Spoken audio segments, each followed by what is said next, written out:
Hello friends. जैसा कि आप थंबनेल से देख पा रहे हैं, आज हम बात करेंगे इनकम टैक्स पोर्टल पर आप किस तरीके से रजिस्ट्रेशन जो है वो करवा सकते हैं। क्या होता है दोस्तों, अगर आप अपने इनकम टैक्स की रिटर्न को फाइल करना चाहते हैं या आप अपने इनकम टैक्स की रिटर्न को फाइल नहीं करना चाहते हैं, बस आप देखना चाहते हैं कुछ हाई वैल्यू ट्रांजेक्शन्स को जो कि आपको नज़र आएंगे टीआईएस के अंदर, means tax payer information summary के अंदर, एआईएस के अंदर मीन्स एनुअल इन्फॉर्मेशन स्टेटमेंट के अंदर, और 26 एएस के अंदर। तो ये जो आपके 26 एएस है, टीआईएस है, एआईएस है, तो इनको भी आप जो है अपने इनकम टैक्स के पोर्टल पर लॉगिन करके ही देख सकते हैं। तो इस वीडियो के अंदर चलिए मैं आपको यही बताऊंगा कि अगर आपने अभी तक इनकम टैक्स के पोर्टल पर ये लॉगिन आईडी नहीं क्रिएट किया है तो आप कैसे क्रिएट कर सकते हैं। तो चलिए डिटेल में हम अपनी वीडियो को देख लेते हैं। तो चलिए सबसे पहले तो मैं आपको गूगल क्रोम के अंदर ले आया हूँ दोस्तों। गूगल क्रोम के अंदर सिंपली आपको जो है टाइप कर देना है इनकम टैक्स पोर्टल। तो इनकम टैक्स पोर्टल जैसे ही आप टाइप करेंगे इस पर क्लिक कर दीजिए। तो जैसे ही आप क्लिक करेंगे तो देखिए आपको कुछ इस तरीके से जो है डैशबोर्ड नज़र आ जाएगा। तो यहाँ आपको इनकम टैक्स जो नज़र आएगा इसके ऊपर क्लिक कर देना है। तो जैसे ही आप क्लिक करेंगे तो देखिए यहाँ पे आपको टॉप में ही नज़र आ जाएगा लॉगिन। तो लॉगिन तो आप तभी कर पाएंगे जब आपका ऑलरेडी आपने यहाँ पर लॉगिन आईडी जो है वो क्रिएट कर रखा होगा। बट हम यहाँ पर जो है क्रिएट करेंगे अभी, तो वही हमने समझना है। तो आपको सिंपली क्या करना है, जो ये रजिस्टर वाला ऑप्शन है आपको इसके ऊपर क्लिक कर देना है। तो देखिए जैसे ही आप रजिस्टर पे क्लिक करेंगे तो स्टार्टिंग में ही आपसे ये पूछेगा टैक्स पेयर और उसका पैन नंबर। तो देखिए जैसे ही आप यहाँ पैन नंबर फिल करेंगे तो ये जो वैलिडेट वाला बटन है ये आपका हाईलाइट हो जाएगा। तो यहाँ पे चलिए मैं पैन नंबर जो है वो फिल कर देता हूँ। तो देखिए जैसे ही मैंने पैन नंबर फिल किया ये वैलिडेट आपको नज़र आ गया है। आपको इसके ऊपर जो है क्लिक कर देना है। तो जैसे ही क्लिक करेंगे तो आपका जो पैन नंबर है दोस्तों वो वैलिडेट हो गया है। अब ये आपसे पूछ रहा है कि आप पर्सन क्या हैं, मीन्स आप इंडिविजुअल हैं। तो अगर आप इंडिविजुअल हैं तो यस कर दीजिए। अगर आप इंडिविजुअल नहीं हैं, मीन्स एक प्राइवेट लिमिटेड कंपनी है, आप एक पब्लिक लिमिटेड कंपनी है, पार्टनरशिप फर्म है, एलएलपी है, मीन्स इंडिविजुअल के अलावा अगर कोई और पर्सन है तो आप इसको नो कर दीजिए। तो मेरे केस में ये इंडिविजुअल है तो मैं इसको यस कर देता हूँ। तो जैसे ही यस करूँगा तो देखिए कंटिन्यू का बटन आपको नज़र आ जाएगा। अब इसके ऊपर आप क्लिक कर दीजिए। तो देखिए जैसे ही मैं क्लिक करूंगा तो आपका जो वहाँ पैन नंबर वैलिडेट हो गया। तो यहाँ पर आपको पैन नंबर नज़र आ जाएगा और नीचे कुछ आपसे इन्फॉर्मेशन वो मांगेगा। आपका नाम मांगेगा, आपका देखिए डेट ऑफ बर्थ मांगेगा, आपकी जेंडर मांगेगा और रेजिडेंशियल स्टेटस मांगेगा। तो चलिए ये भी हम फिल कर लेते हैं। तो मैंने अपना जो फर्स्ट नेम है वो मेंशन कर दिया है, लास्ट नेम मेंशन कर दिया है, डेट ऑफ बर्थ जो है यहाँ पर मेंशन कर दी है, जो जेंडर है वो फीमेल है तो इसके ऊपर क्लिक कर दिया है। अब थोड़ा नीचे आएंगे तो रेजिडेंशियल स्टेटस जो है वो रेजिडेंट सेलेक्ट कर लिया है। अब ये सारी ही इन्फॉर्मेशन फिल करने के बाद आप इसको कंटिन्यू कर दीजिए। तो देखिए जैसे ही मैं कंटिन्यू इसको करूँगा तो ये आपसे कॉन्टैक्ट डिटेल मांगेगा। तो यहाँ पर आपका प्राइमरी मोबाइल नंबर मांगेगा, कुछ नीचे आप डिटेल मांगेंगे तो आपका जो है एड्रेस मांगेगा। तो चलिए ये डिटेल भी हम फिल कर लेते हैं। तो देखिए दोस्तों, जब भी आप यहाँ प्राइमरी मोबाइल नंबर और प्राइमरी ईमेल आईडी डालें तो आप ध्यान रखें वो जो नंबर है और ईमेल आईडी है वो एक्टिव होनी चाहिए, क्योंकि उसी नंबर पे जो है ओटीपी आएगा। वो ओटीपी डालने के बाद ही आप जो है लॉगिन आईडी बना पाएंगे। तो यहाँ पर आपको हमेशा मोबाइल नंबर और ईमेल आईडी एक्टिव वाला ही डालना है। तो यहाँ पे देखिए जैसे ही मैंने मोबाइल नंबर डाला तो यहाँ मुझसे पूछ रहा है कि ये जो मोबाइल नंबर है ये किससे बिलोंग करता है, मीन्स ये जो एसएससी जिसका हम ये लॉगिन आईडी बना रहे हैं ये जो है उनका मोबाइल नंबर जो है उनकी सिस्टर का है, उनके ब्रदर का है, फ्रेंड का है, या उनके सेल्फ का है, सन का है, रिलेटिव का है। तो मेरे केस में जो एसएससी का मैं ये लॉगिन आईडी बना रहा हूँ उनके रिलेटिव का ये मोबाइल नंबर है, ये मैंने फिल कर दिया है। सिमिलरली मैं जो है प्राइमरी ईमेल आईडी फिल कर देता हूँ और ये भी उनके रिलेटिव से बिलोंग करती है। अब थोड़ा सा मैं नीचे आऊँगा तो देखिए यहाँ पे इंडिया मैंने सिलेक्ट कर लिया है कंट्री, और जो भी एड्रेस था आपका वो मैंने यहाँ पे फिल कर दिया है। तो देखिए एड्रेस में जो आपका ये रेड कलर से देखिए दोस्तों आपको यहाँ पे स्टार नज़र आएगा, ये आपके लिए मैंडेटरी इन्फॉर्मेशन है, ये आपको फिल करनी ज़रूरी है। तो जब मेरा एड्रेस फिल हो जाएगा मैं थोड़ा सा नीचे इसको करूँगा तो इसको कंटिन्यू कर दूँगा।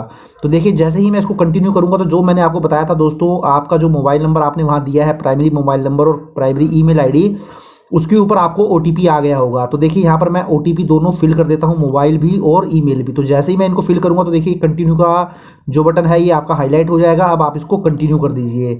तो देखिए जैसे ही आप कंटिन्यू करेंगे तो फाइनली ये आपको वेरीफाई करने के लिए डिटेल बोलेगा, जो आपने डिटेल फिल की है एक बार उसको क्रॉस चेक कर लीजिए आप।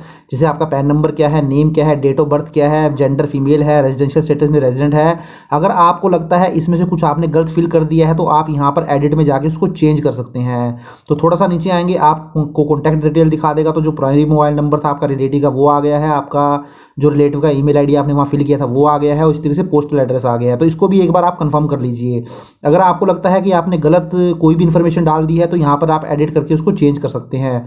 तो देखिए मेरे जो केस है उसमें सारी इन्फॉर्मेशन सही है तो मैं इसको कंफर्म कर देता हूं। तो देखिए जैसे ही मैं इसको कंफर्म करूंगा दोस्तों ये आपको बोलेगा आप सेट कर दीजिए पासवर्ड। तो पासवर्ड आप जब सेट करेंगे तो नीचे आपको यहाँ पे एक छोटा सा मैसेज भी देना पड़ेगा। तो देखिए मैं पासवर्ड फिल कर देता हूँ और ये मैसेज भी जो मैंने दे दिया है, यहाँ पर पासवर्ड मैंने फिल कर दिया है। और देखिए यहाँ पर ये पूछ रहा है पर्सनल मैसेज आपको देना पड़ता है, आप कुछ भी लिख सकते हैं। सपोज आप कानपुर से बिलोंग करते हैं तो यहाँ आप लिख सकते हैं आई एम फ्रॉम कानपुर। जो भी मैसेज आपको अच्छा लगे आप वो यहाँ दे सकते हैं। तो मैंने पासवर्ड फिल कर दिया है, दोनों ही जो बॉक्स हैं इसमें मैंने पासवर्ड डाल दिया है और ये पर्सनल मैसेज यहाँ पे डाल दिया आई एम फ्रॉम गेरर।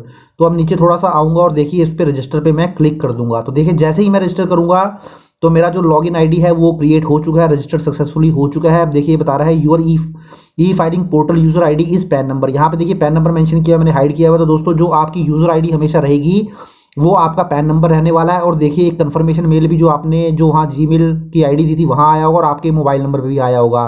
तो देखिए कुछ इस तरीके से जो मैसेज है आपको आ गया होगा। डियर जो भी टैक्स पेयर आपका नाम है वो यहाँ आ जाएगा, your registration is successfully e filing. तो इस तरीके से देखिए आपके पास एक मेल भी इस तरीके से आ जाएगा और एक मैसेज भी आ जाएगा कि आपका जो रजिस्ट्रेशन है वो आपने सक्सेसफुली कर लिया है। तो अब देखिए दोस्तों रजिस्ट्रेशन होने के बाद अब मैं दिखाता हूँ आप कैसे लॉगिन करेंगे। तो देखिए स्टार्टिंग में मैंने आपको बताया था अगर आपके पास ऑलरेडी लॉगिन आईडी है तो आप यहाँ से लॉगिन कर सकते हैं, अदरवाइज रजिस्टर आपको करना पड़ेगा। अब मैं रजिस्टर कर चुका हूँ तो अब लॉगिन कैसे करना है देखिए। अब आप लॉगिन पे क्लिक कर दीजिए।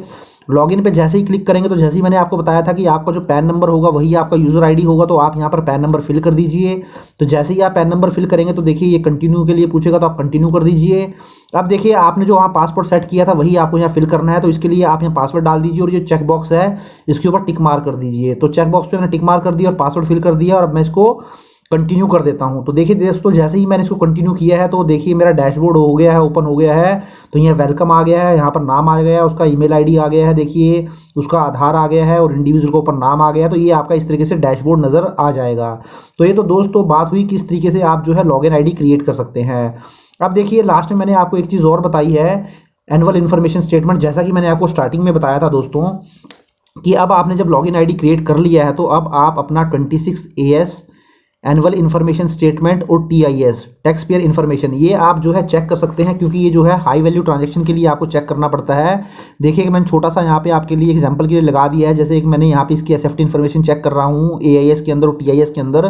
तो देखिए यहाँ पर इसने जो सेल किए हैं purchase of unit of mutual funds वो 10,94,092 के परचेज किए हैं। इसी तरीके से उसने कुछ परचेज की हैं सिक्योरिटी 9,04,000 की, और इसी तरीके से कुछ और ट्रांजैक्शन भी हैं। तो इस तरीके से जो भी आपके हाई वैल्यू ट्रांजैक्शन होते हैं, कोई प्रॉपर्टी आपने परचेज की है, शेयर मार्केट में आपने कोई डीलिंग की है, कोई FD आपने कराई है, तो सारे ही ट्रांजैक्शन आपको यहाँ पर नजर आ जाते हैं दोस्तों। तो देखिए दोस्तों इसके ऊपर जो है मैंने ऑलरेडी ही एक डिटेल में वीडियो बनाया हुआ है कि आप कहाँ जाकर किस तरीके से जो है ये ट्रांजैक्शन को जो है चेक कर सकते हैं। तो एक तो आपका ये पहला वीडियो आपको मिल जाएगा, नीचे डिस्क्रिप्शन में मैंने इसका लिंक दे दिया है, या आप ऊपर आई बटन में भी देख सकते हैं। एक दूसरा वीडियो जो है दोस्तों हाई वैल्यू ट्रांजैक्शन जो है वो क्या होते हैं, क्योंकि आपको जो नोटिस या SMS आपको आता है इनकम टैक्स डिपार्टमेंट की तरफ से वो हाई वैल्यू ट्रांजैक्शंस के लिए जो है आता है। तो वो हाई वैल्यू ट्रांजैक्शन क्या होते हैं और किस लिमिट का आपको ध्यान रखना चाहिए उनको करते हुए, इसके ऊपर भी जो है ऑलरेडी एक मैंने डिटेल में जो है वीडियो बनाया हुआ है। उस वीडियो का लिंक जो है आपको नीचे डिस्क्रिप्शन में मिल जाएगा या ऊपर आई बटन में आप देख सकते हैं। तो ये दोनों ही वीडियो आप जरूर देख लीजिए, क्योंकि ये दोनों ही वीडियो जो है हाई वैल्यू ट्रांजैक्शन से रिलेटेड होते हैं। तो आपको इसमें क्या है, जब ये आप ट्रैक करते रहेंगे आप इनकम टैक्स के पोर्टल पर जाके, तो आपको एक आइडिया रहेगा कि आपको कोई नोटिस या मैसेज जो है ना आए, तो आप अपनी ITR जो है टाइम टू टाइम फाइल करते रहें। तो आशा करता हूं दोस्तों वीडियो आपको अच्छा लगा होगा। अगर वीडियो अच्छा लगा है तो इसको लाइक और शेयर जरूर कर दें, और अगर चैनल को अभी तक सब्सक्राइब नहीं किया है तो दोस्तों चैनल को भी जरूर सब्सक्राइब कर लें। Thank you very much, have a nice day, take care.